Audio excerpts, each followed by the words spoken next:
It takes me a few to get into them. For me, they're the hardest thing to make because they're the only thing that and teapots are the only thing that I really obsess about the weight in.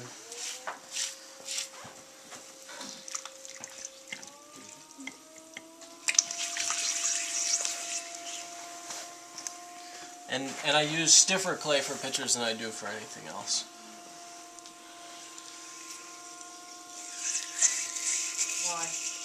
Why? Just because I want to be able to stand it up and stretch it, and I can't do it with clay that's softer.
All my throwing, the way that I was taught was this way that I feel like goes back to maybe England, maybe the flower pot factories at Branham's, where I center and then I do a heel pull and then I do a knuckle pull and then I do the rib pulls and then I fiddle with it a little bit more than just that, but a lot of the throwing sort of broken down into really into steps, I guess.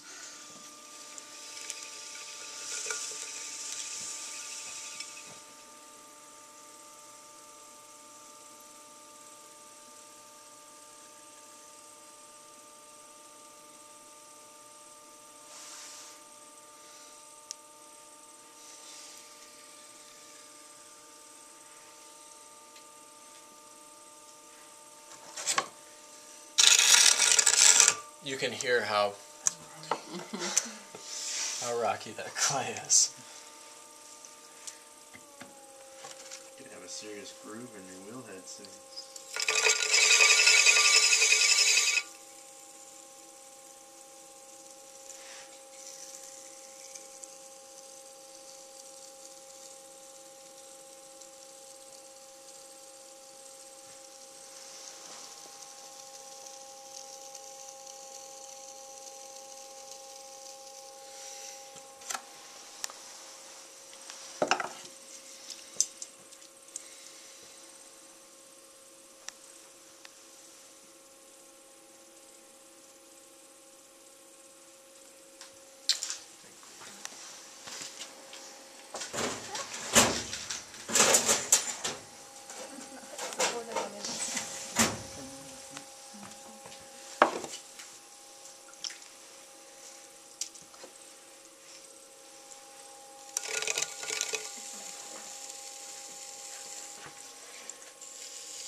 Are you pulling the walls thinner at this point, or just?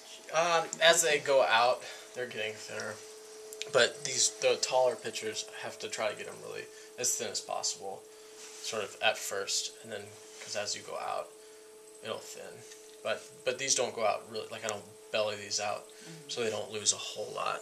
Okay, so you're not really pulling the walls; you're stretching them. No, well, I'm pulling a little bit. Like I've got a little more clay in the bottom than I would like. And then up here, I am pulling clay out as I'm trying to get it back in.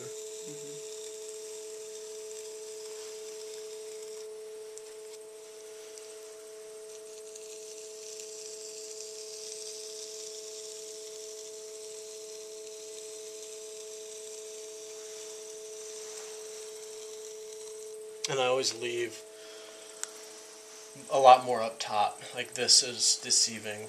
The walls are thinner than it looks from the rim.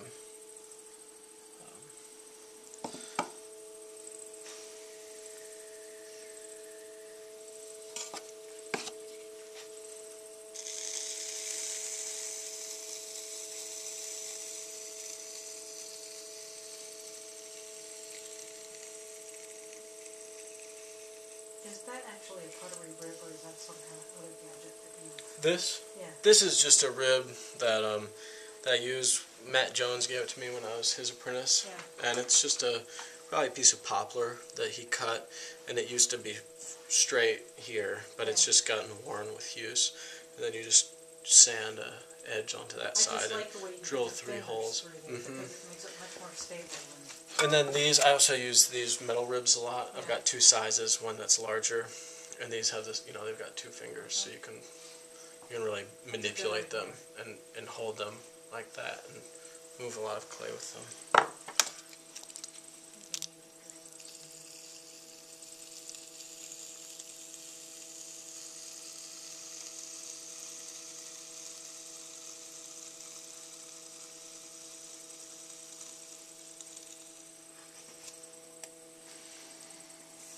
This transition is always tricky, where it changes direction.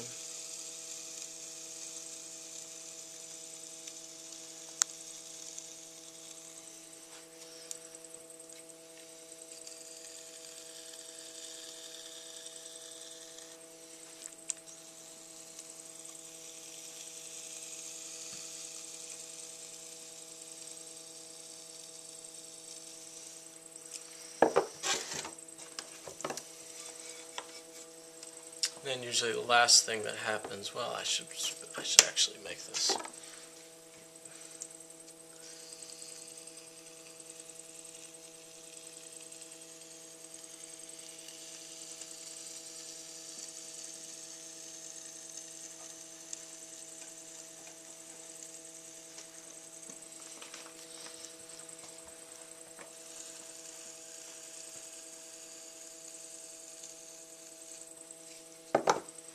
The last thing I do is then lay the lip out.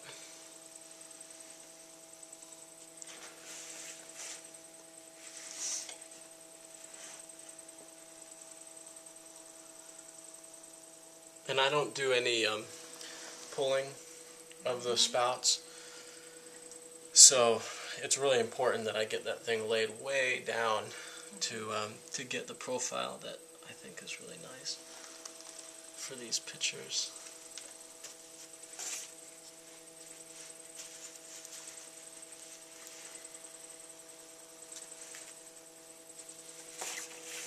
That may have been a little too much.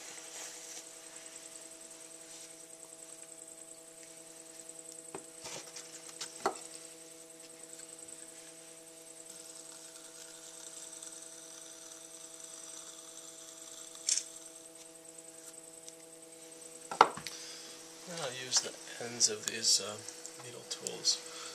If I'm not decorating something, like the pictures, these tall, slender pictures, I do a lot of the same loose decoration that's kind of lengthwise. Or if I'm just going to put it in the front of the kiln, I'll put a line in it. Something like that. Which is where the handle will come in.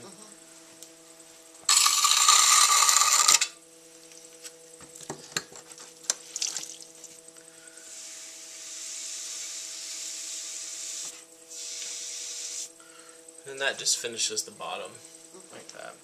It'll also catch glaze because a lot of these ash glazes I use run a whole lot, so it'll catch a little glaze. I've started to spray glazes, especially on the pictures, which has been nice. Except the sprayer I have my glazes are too coarse for the sprayer, so it clogs up all the time. And somebody told me about a Gilmore. It's like a sandblaster that you can really spray coarse ash glazes through. So I'm going to try that. Get the water out of here.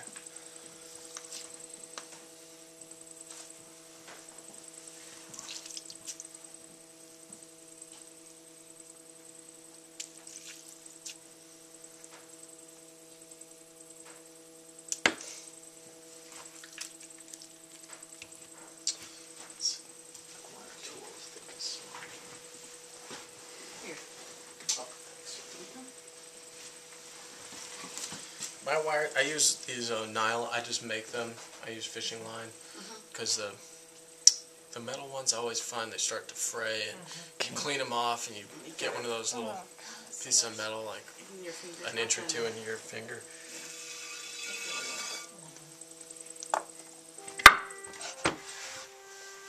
That's pretty good timing. So I don't know. I usually just set it on the board and then go in and just pull that back. We didn't see that. Oh, sorry. You got